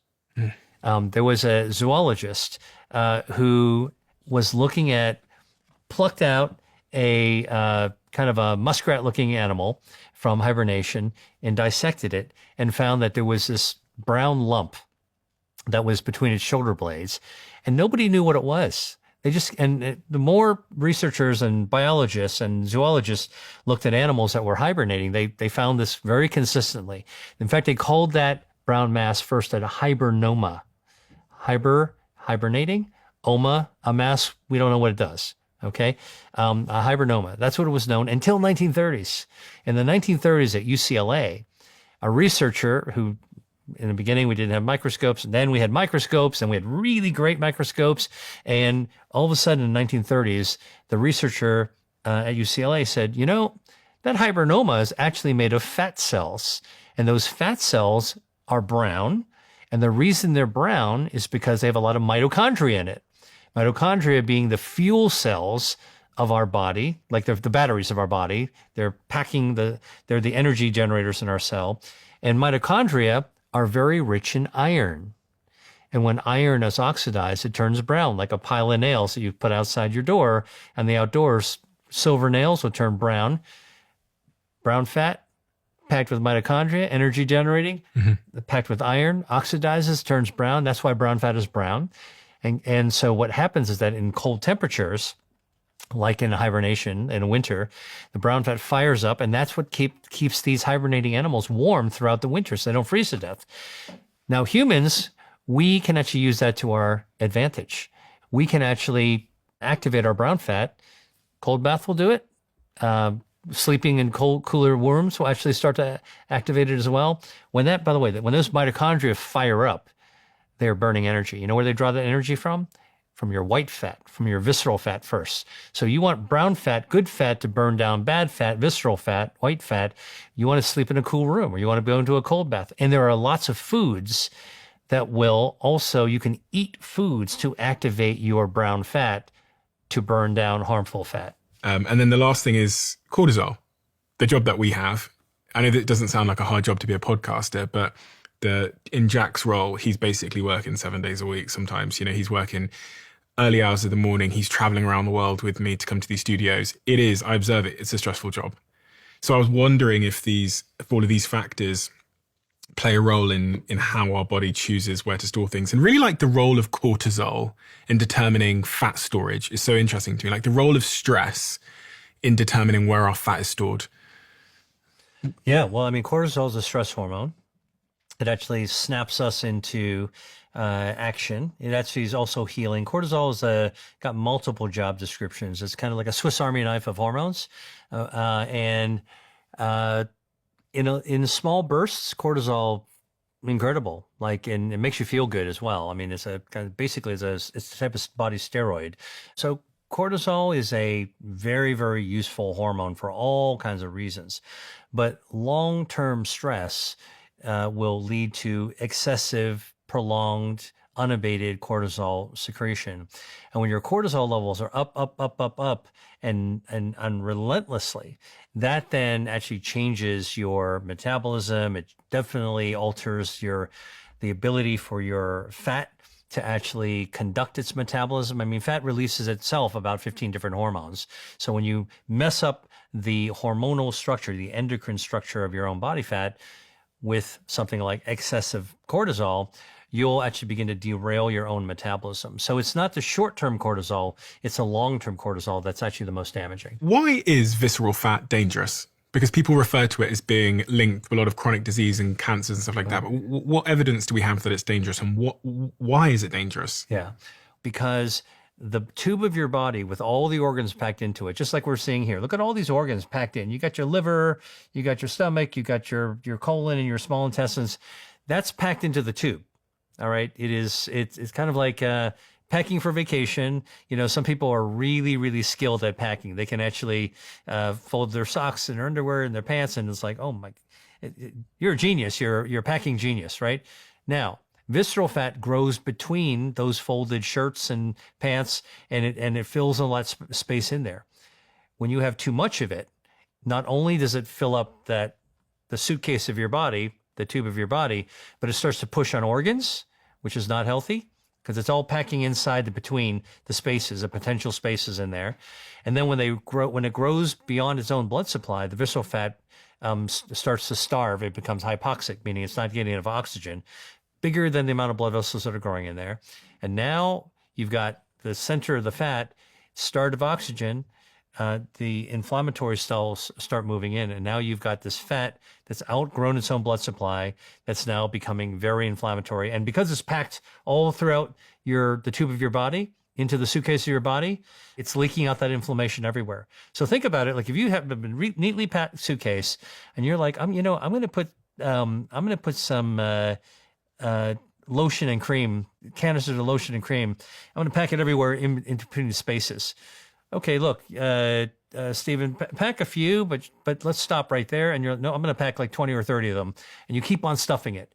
Even though the suitcase is a hard suitcase and you can put a lot in there, now you're starting to press on the clothing. You're going to scrunch up your pants. And here in the body, you're scrunching up your organs.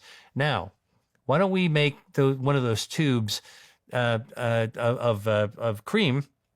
Let's break one of them open. Now it's leaking. All right. And that's what's happening when your fat is so inflamed, it starts to leak inflammation. Now imagine that cream starts to leak out into the interstices of your suitcase. Now you've got a suitcase, looks skinny on the outside, just looks like a suitcase. It could be a carry-on, but now all the organs, all the clothes you packed so neatly are squeezed and scrunched off, and now the lotion is leaking everywhere. That is the analogy of excess body fat in a small container, spreading out, compressing the organs and leaking out. And that's why it's dangerous. Oh, gosh. And there's a link there to cancer. Yeah. So studies have actually shown that, and this was a study done by Cornell in New York, looking at Swedish women who were normal body size or skinny. So you've heard of skinny fat. This is what they were studying. And they looked at these women to see, they did DEXA scans, as you described, to see how much body fat they had. And then they followed them over 13 years. And they actually found that women who did not have extra body fat had, normal risk of breast cancer. But women who had skinny fat, remember, all the women in the study, and so 3,000 women, actually were normal body size. They weren't supermodels, but they were just normal sized women. Some of them were slimmer than others, but none of them were obese. None of them were overweight, just normal size. But they knew at the baseline what the DEXA scan showed. And what they found is that women who had excess body fat over the period of 13 years had a 3-fold increase in the risk of developing breast cancer. And it's linked to higher inflammatory markers in their bloodstream, which makes total sense. The leaking body cream, the leaking inflammation, in a skinny tube, all right, or normal size tube, normal suitcase. Look, the suitcase can't expand bigger. It's got a finite size, but it's leaking out. And this is because cancer thrives in an inflammatory environment. If you have inflammation without even a microscopic cancer, like we talked about, but a small tumor, putting inflammation in the environment of a cancer is like pouring gasoline on the embers of a fire. You ever go camping? You have a campfire, it's almost out at the very end. Now, if you pour some gasoline in it, boom, whoosh, you're going to have to create a bonfire all over again. That's how dangerous inflammation is. So that's why excess visceral fat, inflammatory fat, is so dangerous and linked to cancer. And by the way, not just breast cancer. It turns out that excess visceral fat has been linked to 14 other cancers, increased risk of 14 other cancers, everything from colon, ovarian, lung, breast, prostate. It's a growing list of cancers that seem to be you would be at a higher risk if you had high levels of visceral fat. And it makes total sense given the inflammation. Don't you hate it when you have a good idea and then you forget? For the last 2 years, I've been writing my brand new book. And my book writing process is a little bit atypical in the sense that I have all of these great conversations on the Diary of a CEO. And I might stumble across a great idea while my guest is speaking to me in the middle of a conversation. Or I could be walking the dog. I could be out and about with my friends. I could be anywhere when I have an idea for my upcoming book. This is why Notion, who are a show sponsor of mine now, has been an incredible platform for me. I've designed my Notion so that I can pull out my phone super quickly and store the idea in the section about my new book. And I can collate pictures, images, voice notes, any type of media on the go, which means I'm able to capture that point of inspiration in a flexible way, and I'm no longer losing good ideas. I imagine many of the creatives and entrepreneurs listening to my podcast already use Notion. But if you want to try out Notion and you've never used it yourself, head over to notion.com/DOAC. That's notion.com/DOAC. There was a shocking study that I read about this a while ago in JAMA, and it examined the impact of illness anxiety disorder, which they call IAD, formerly known as hypochondriitis, and the impact that being avoidant of health and illness has on your mortality rates. And the research analysed data from approximately 45,000 individuals over a 24-year period, comparing 4,000 patients who had this anxiety around their health and were avoidant. And the findings showed that those with IAD, that were anxious about health and getting checkups and those kinds of things, had an 84% higher risk of death during the study period, dying on average 5 years earlier than those without the disorder. And again, causation's hard to establish there because it could mean that being an anxious person means your cortisol's up anyway. Being an anxious person means you make worse dietary choices. But I've always remembered that and thought about how it's, I find it much better, especially as I age and I'm going to be now confronted with more risks, especially things in men like prostate cancer. Being on the front foot is probably a better approach. Well, and if you take some proactive approaches using food as medicine, where you got to eat you got to eat every day. Most people eat 3 times a day. Most people encounter food about 5 times a day: breakfast, lunch, dinner, and a couple of snacks. If you realize every time you're encountering food is an opportunity to choose a food, an ingredient that actually raises your shields, supports your health defense systems, and know that, and trust your body, trust your health defense systems, that if you raise your shields, you're less likely to actually have problems later. Won't eliminate them. Okay, there's no guarantees in life, but it'll lower the risk. Here's an example, Stephen. Research studies have shown that tomatoes are good for overall health. You mentioned prostate cancer. So studies have shown that men who eat tomatoes regularly, cooked tomatoes, actually have a 29% lower risk of developing prostate cancer. It's pretty good. What's the dose of tomatoes that you need to cook tomatoes you need to eat? 2 to 3 servings per week. All right. I can probably accomplish that. How much each time? Do I got to eat a wheelbarrow of tomato each time? No. The typical serving that this study supports is just half a cup of cooked tomatoes is per serving. How do they know this stuff? Because obviously, how do they isolate that in a test? So these are from large-scale population studies. In this case, it's a epidemiological study called the Health Professionals Follow-Up Study, where they developed hypotheses and they looked at outcomes over the course of 25 years, and they looked for statistical correlations. So they found that tomatoes lower the risk of prostate cancer based on people reporting their tomato eating. Then they actually went back and looked at the report within the data collected. How much do they eat on average every week? So that then you can actually back calculate the dose. All right. Now, I told you earlier about the way that I do research, food as medicine research. Let's take it further. Let's figure out what's in a tomato. Well, tomatoes have lots of. It's got sugar. It's got some salt. It's got carotenoids, which are bioactives. One of which is lycopene. Well, okay, what does lycopene do? Guess what lycopene does? Lycopene in the lab will cut off the blood supply to tumors. Anti-angiogenesis, shores up your health defense systems, prevents cancer from getting a blood supply. And in fact, in correlative studies, they've actually taken the prostate cancer biopsies of men who did not avoid prostate cancer. So they were tomato eaters who went on to develop prostate cancer anyway. There's nothing takes your risk to zero. And they looked at them, and what they found is that those men who ate more tomatoes had fewer blood vessels in their prostate cancer, and the prostate cancer was also less aggressive. So people who ate 4 times and 5 times and 6 times had fewer and less aggressive blood vessels growing into their prostate cancer. So that's an example where, if I told you,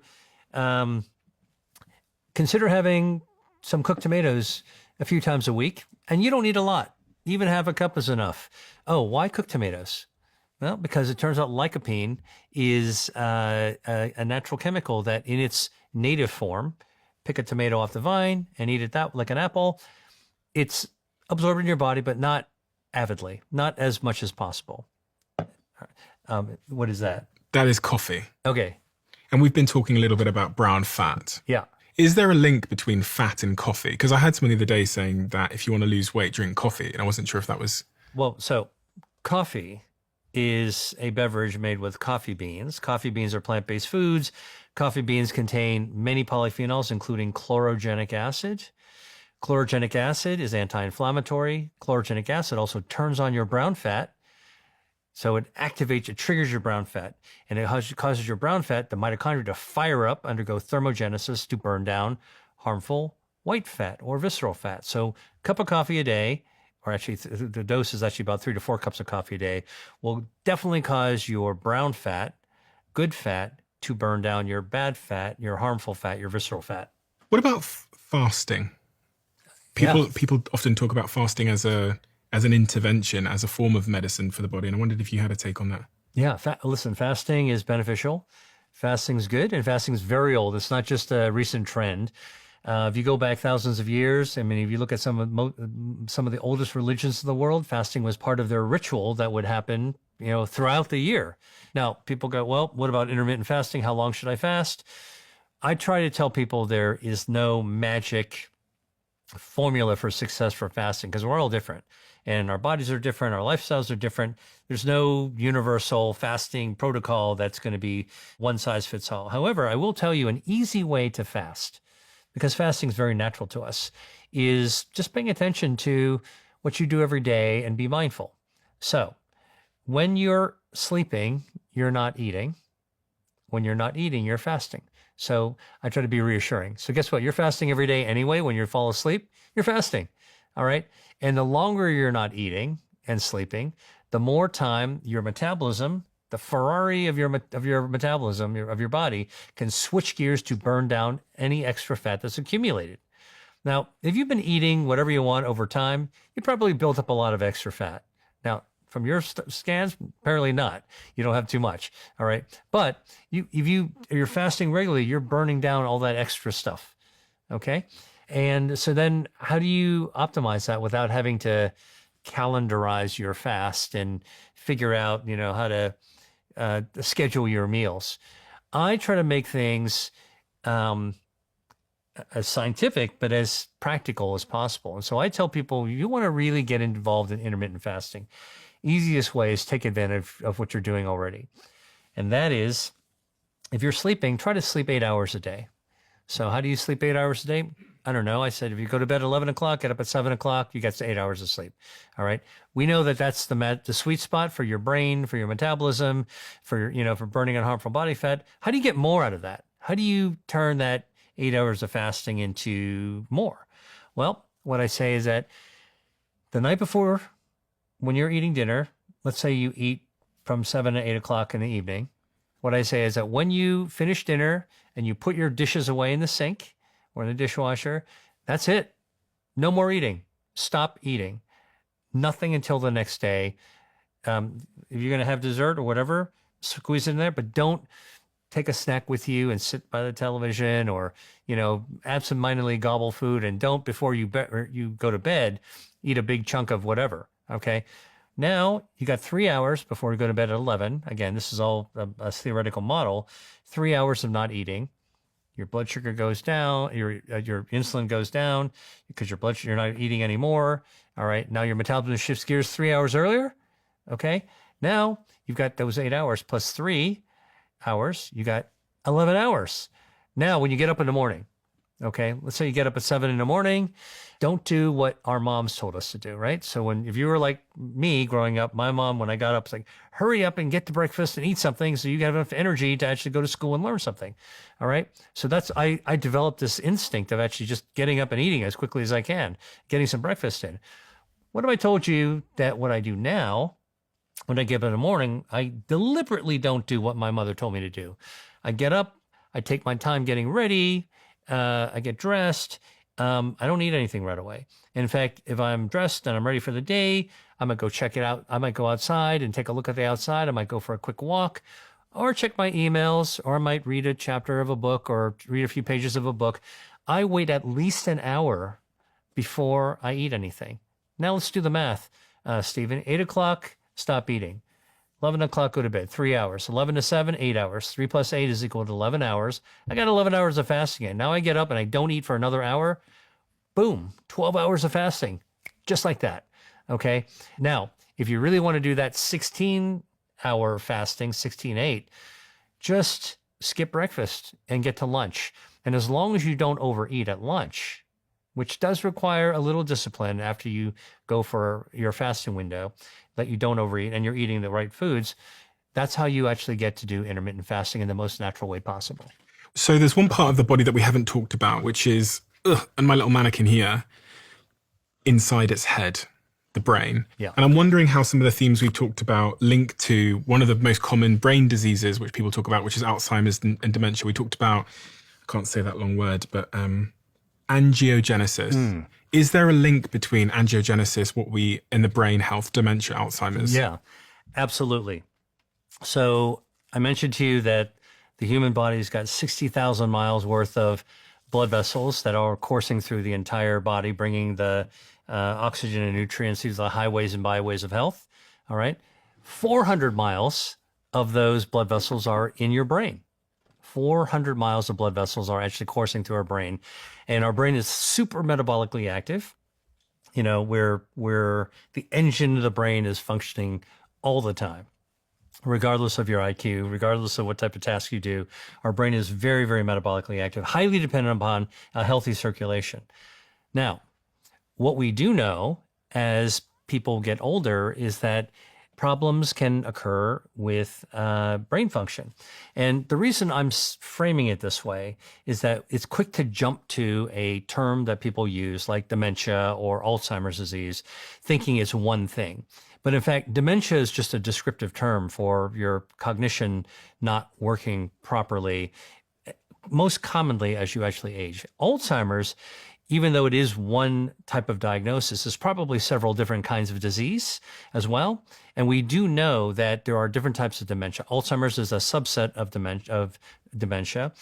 Alzheimer's dementia. There's a more common type of dementia called vascular dementia. And that's where those 400 miles of blood vessels in your body actually narrow, get hard, get clogged up, and don't have good blood flow. So you can imagine if you were to actually interrupt the sprinkler system, the tubing, the blood vessels, the tributaries bringing oxygen to your brain within those blood vessels, okay, over time, your brain's not going to function very well. So vascular dementia is by far the more common type of dementia. So what can we do to maintain healthy angiogenic blood vessels throughout the course of our lives? For anybody who aspires towards longevity, all right, you should be thinking about how to avert that path where your blood vessels, your circulation to your brain gets impaired. The more vascular, blood vessel healthy, angiogenesis supporting diet and lifestyle and medications that you take, the better it's actually going to be. Now, well, here's what's interesting. What are some of those things?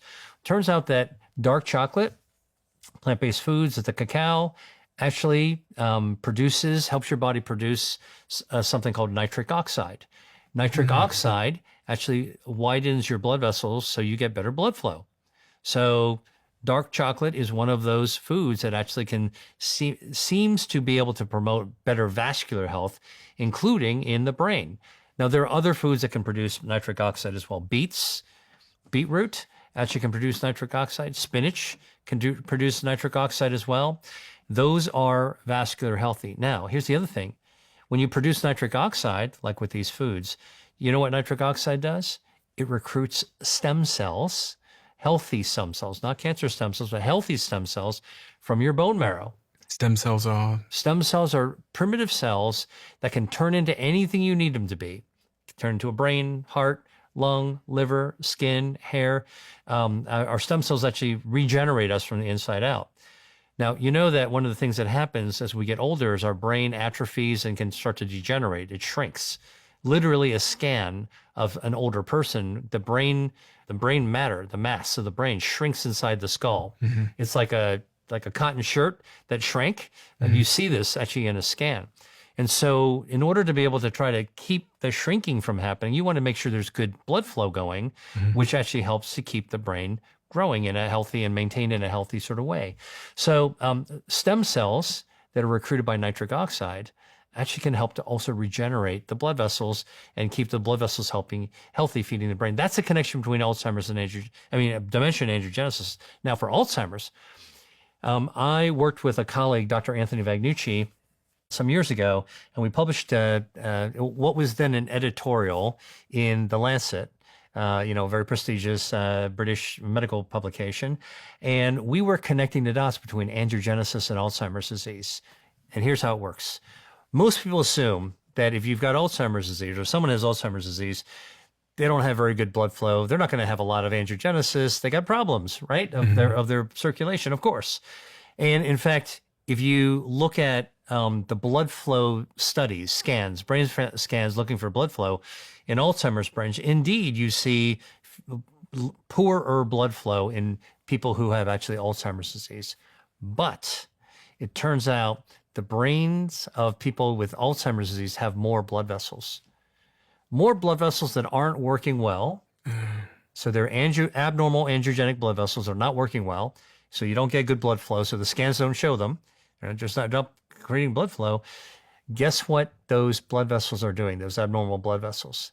They have been discovered to secrete a neurotoxin that kills your brain cells. So abnormal angiogenesis in Alzheimer's disease grows blood vessels that don't create blood flow, but they secrete a toxin that kills brain cells. And they also secrete the precursor to build up the plaque. So we published this as a hypothesis in an editorial in The Lancet, and now there's a whole field looking at angiogenesis and Alzheimer's disease. It's crazy how this all stems back to this idea that food is medicine. Yeah. I mean, listen, before we had medicine as medicine, before we had pharmaceuticals in the 1930s, that's all we had. That's all humans had, our diet and lifestyle for medicines, and so I think that's really, I think what's happened is that during the Industrial Revolution that occurred with pharmaceuticals, we put aside a tool in the toolbox that we've always had. In fact, that's the only thing we had before. And we focused myopically just on what pharmaceuticals can do. Now, I'm telling you, as somebody who has developed biopharmaceuticals and who is still very much involved in that, new medicines can be life-saving. Old medicines can be life-saving. And so you never want to throw out the baby with the bathwater. What we have forgotten about is that tool in the toolbox that's been with humanity forever, which is what we do with our food. And what I'm saying is that what we can do now with the work that I'm doing in food as medicine is we can take the modern science, that deep probe, that extraordinary level of sophistication that we use for drug development, and we can use it, apply it to understand why our foods help us, which foods help us, and what types of outcomes we're actually looking for. And so food as medicine, bringing it back into the fold, is just replacing a tool in the toolbox. But now we are actually fortifying it with the knowledge, provided by science of what we should choose and when and why. Supplementation. Are you a fan of supplementation? Because I take a couple of supplements every morning, things like creatine and omega-3 and vitamin D. Do you take supplements? Yep. Yes, I do. And I'll first say my first off approach is that we should get most of the micronutrients that we need to be healthy from our food. Use your food to our advantage, because single foods will have hundreds of different polyphenols and fiber and all kinds of other beneficial things. So, and vitamins and minerals. So our food is a much more efficient way to get all of our micronutrients. However, supplements can be helpful in the literal translation of the word supplement, which means topping off. So if you can't get everything that you need from your food, then feel free to top it off. And that's what I actually do as well. But vitamin D, I do it as well. Omega-3 fatty acids, another good top off to actually use for a supplement. And by the way, there are some probiotics that I feel that it's prudent to actually have in my body. So I'm not giving a general recommendation. I'm just telling you what I do, right? That's what we're talking about. Everything, it's personal. It's personal to them. But we talked earlier about the Akkermansia, right? So I do eat the foods that support Akkermansia, the pomegranate, et cetera, and the chili peppers. But I'm going to take the supplement because I've seen the data that shows how important it can be. Oh, and Akkermansia improves your metabolism, lowers the risk of metabolic syndrome. There might even be some clues that Akkermansia might also lower the risk of dementia development later on as well. So, hey, this is a pretty safe natural bacteria. I'll take that probiotic. And another probiotic I take is called Lactobacillus reuteri, L. reuteri. What does this do? Lowers inflammation, builds immunity. It actually this is the bacteria that text messages the brain. We talked about the brain. And it causes our brain to release social hormones like oxytocin. Mm-hmm. That's a social hormone that makes us feel good. So, why wouldn't I actually take that? And, one last thing, Lactobacillus reuteri has been, the kind I take is chewable. Why wouldn't you just take a capsule? Well, it turns out that the same bacteria, Lactobacillus reuteri, it's good for the gut, but if you chew it up, this is the bacteria that kills the bacteria that causes cavities and gum disease. Mm. I haven't had a cavity in well over a decade, And so again, this is one of these types of practical things that just knowing the science and knowing what I do and where I don't eat enough. It's hard to get enough vitamin D, hard enough to get omega-3s. I will actually top off on those. I'm wondering, I've got these two great books in front of me, Eat to Beat Disease, which is a New York Times bestseller, and Eat to Beat Your Diet, which is really about burning fat, healing your metabolism and living longer. I know that you must have some favorite, people use the term superfoods all the time, but there must be some foods where you look at them and just think they are little miracles in their own right.